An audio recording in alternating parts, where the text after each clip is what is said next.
Miséricorde. On en parle beaucoup, on en parle même tellement que je crois l'an passé ou l'année précédente, un certain Bergoglio avait pondu l'année de la miséricorde. Depuis, il en a fait de belles en appelant miséricorde ce qui est une complicité dans le péché, notamment avec la complicité avec les gays, avec le vice contre nature, avec les divorcés prétendument remariés, avec tous les adultères et tous les pécheurs de tout poil, il les conforte, il les réconforte dans leurs péchés, au lieu de leur dire, comme Jésus le fait, va et ne pêche plus. Car si Dieu, bien sûr, pardonne, il ne pardonne qu'à celui qui demande pardon.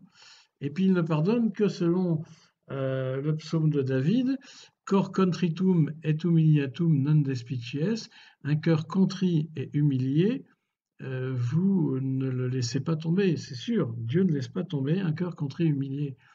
Mais Dieu, par contre, laissera bien dans son aveuglement le pécheur invétéré qui refuse obstinément de cesser de pécher. C'est inconcevable d'appeler miséricorde ce qui est en fait une complicité avec le crime. Alors revenons justement à l'étymologie parce qu'elle est absolument merveilleuse. Miséricorde, c'est miseris cordare. Aux pauvres, son cœur donné.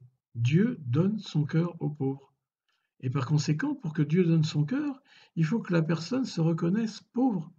Mais celui qui se prétend parfait et qui ne veut pas changer et qui veut rester dans son péché, il n'est pas pauvre, il est bourré d'orgueil, il est bourré de la richesse de la contemplation, de son petit nombril et de sa volonté propre.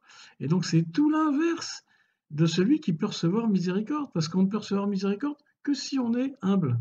C'est pas possible autrement. On peut recevoir miséricorde que si on est miséris, si on est misérable. Si on se considère comme un mec impeccable, Dieu n'a rien à faire dans notre impeccabilité, hein.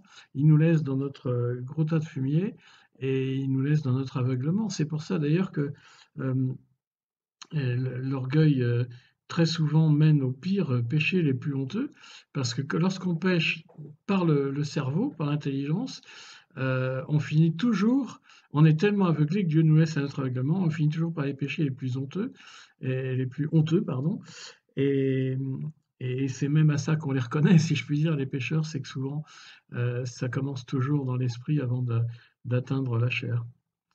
Voilà pour la miséricorde dans son sens authentique.